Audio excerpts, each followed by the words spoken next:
ఒడిశాలో నవీన్ శకం అంతం.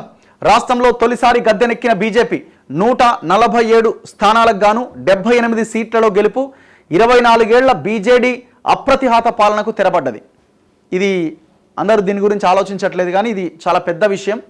ఒడిశాలో ఆయన ఒక అద్భుతమైన నాయకుడిగా, ఆయన తండ్రి తర్వాత నవీన్ పట్నాయక్ కొంత ప్రజలకి చేరువగా, వివాద రహితులుగా, ఎక్కడా కూడా ఎలాంటి గొడవలు, మన దగ్గర ఎట్లుంటుంది, పని చేయడం చేతగానప్పుడు వాని మీద వీని మీద ఎగురుతూ ఉంటారు. సో అక్కడ ఈ సిచ్యువేషన్ అక్కడ ఉండదు, ఇలాంటి సిచ్యువేషన్. సో వాళ్ళ పని ఏదో వాళ్ళు చేసుకుంటారు, వాళ్ళ రాష్ట్రము, వాళ్ళ కథ, వాళ్ళ ప్రజలన్న యాంగిల్లోనే వాళ్ళు పనిచేస్తారు.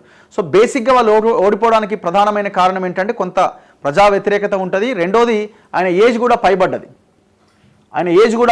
వాళ్ళు ఏమి వారసత్వ రాజకీయాలు ఆ దిశగా కూడా వాళ్ళు ఆలోచించలే. సో బేసిక్గా ఆయన ఇది కాబట్టి వాళ్ళు అంటే వాళ్ళ ఫ్యామిలీలో లేకపోయినా బయటి వ్యక్తులను కూడా ఎవరిని ఆ రకంగా చూడలేదు వాళ్ళు. సో ఇక ఆయన దాంతోనే ఈ పార్టీ మరి ముందుకు వెళ్తుందా లేదా అన్న చూడాలి. మొత్తానికి ఈ అవకాశాన్ని అయితే బీజేపీ అద్భుతంగా ఉపయోగించుకున్నది.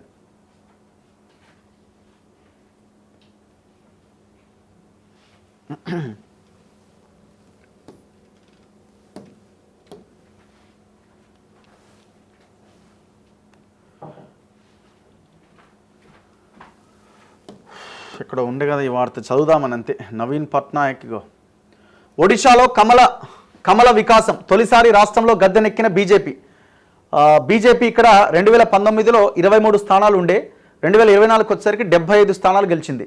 55 స్థానాలు ఎక్కువగా గెలుచుకున్నది, అధికారం చేపట్టింది. మొత్తం 147 స్థానాలు మ్యాజిక్ ఫిగర్ దాటింది. బీజేడీ 2019లో 112 స్థానాలు గెలిచింది. ఇప్పుడు 51 స్థానాలకు పరిమితమైంది, 61 స్థానాలు మైనస్. కాంగ్రెస్ 9 ఉండే 14 అయినాయి వాళ్ళవి. స్వతంత్రులు, ఇండిపెండెంట్లు ఒకరు గెలిచిరు 2019లో, ఈసారి 3 గెలిచిరు. సిపిఎం 1 స్థానం కంటిన్యూ చేస్తున్నది. ఒడిశా అసెంబ్లీ ఎన్నికల ఫలితాల్లో అనూహ్య ఫలితాలు వచ్చాయి. 24 ఏళ్ల పాటు అప్రతిహతంగా రాష్ట్రాన్ని ఏలిన నవీన్ పట్నాయక్ కు ప్రజలు షాక్ ఇచ్చారు.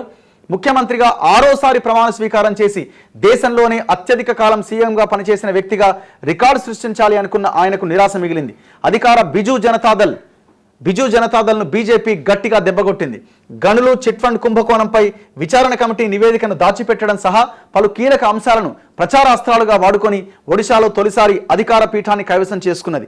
మొత్తం 147 అసెంబ్లీ స్థానాలకు గాను బీజేపీ 78 స్థానాల్లో విజయ ఢంకా మోగించింది. బీజేడీ 51 స్థానాలతో సరిపెట్టుకోగా కాంగ్రెస్ 14 స్థానాల్లో గెలుపొందింది. సిపిఎం 1, ఇతరులు 3 సీట్లు దక్కించుకున్నారు. ప్రధాని మోదీ, కేంద్ర హోంమంత్రి అమిత్ షా సహా బీజేపీ అగ్రనేతలంతా ఒడిశా పైన ప్రత్యేకంగా దృష్టి సారించారు. మిత్రుడైన నవీన్ పట్నాయక్ పైన మోదీ ఎన్నికల ప్రచారంలో యుద్ధం ప్రకటించారు. నవీన్ ఆరోగ్య పరిస్థితి పైన ఆందోళన వ్యక్తం చేసిన ప్రధాని ఆయనకు రాష్ట్రాన్ని పాలించే సామర్థ్యం ఉందా అని అనుమానం వ్యక్తం చేశారు. సో ఇదే వాళ్ళకి ప్రచారాస్త్రమైంది మెయిన్గా. ఈ అవినీతి ఇవన్నీ అన్నవి పక్కన పెడితే ఆయన ఏజ్ పైబడము, ఆయన ఇంకా పరిపాలనకు సాధ్యం కాదు అన్న అంశమే ప్రధానంగా ఫోకస్ చేశారు. ఎన్నికల ప్రచారంలో నవీన్ పట్నాయక్ చెయ్యి వణికిపోతుండగా ఆయన సహాయకుడు వికే పాండియన్ మైకును పట్టుకొని నవీన్ చేతిని పక్కకు తోసేసిన వీడియో వైరల్ అయిన సంగతి తెలిసిందే. ఈ అంశాన్ని కూడా ప్రధాని మోదీ ప్రచారాస్త్రంగా చేసుకున్నారు.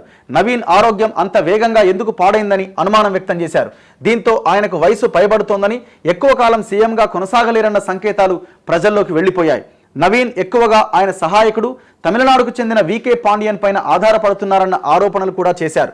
2000 బ్యాచ్ ఒడిశా క్యాడర్కు చెందిన ఐఏఎస్ అధికారి వికే పాండియన్ను ఈ ఏడాది ఫిబ్రవరిలో ఒడిశా ప్రభుత్వ ప్రతిష్టాత్మక కార్యక్రమైన నవీన్ ఒడిశా విజన్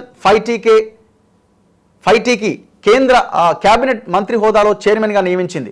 ఆ తర్వాత నెల రోజులకే పాండియన్ బీజేడీలో చేరారు. అనంతరం పాలనలో పాండియన్ పెత్తనం పెరిగిపోయిందన్న ఆరోపణలు వచ్చాయి. నవీన్ తన వారసుడిగా స్థానికేతరుడైన పాండియన్ను ప్రకటిస్తారన్న ప్రచారం కూడా జరిగింది. పాండియన్ లక్ష్యంగా బీజేపీ కూడా విస్తృతమైన ప్రచారం చేసింది. నవీన్కు మళ్ళీ అవకాశం ఇస్తే పాలనా పగ్గాలంతా స్థానికేతరుడు చేతిలోకి వెళ్లిపోతాయంటూ చేసిన ప్రచారం ఒడిశా ప్రజలను ఆలోచింపచేసింది. అయితే పాండియన్పై బీజేడీ నేతలు, ఒడిశా అధికారుల్లో కూడా వ్యతిరేకత తీవ్రమైందట. సో ఇవన్నీ అక్కడ దరిదాపుల్లో ఉన్న బీజేపీకి అనుకూలంగా మారినాయి. సో లోక్సభ ఎలక్షన్స్లో కూడా మొత్తం 21 లోక్సభలో 19 సీట్లు బీజేపీ గెలుచుకున్నది.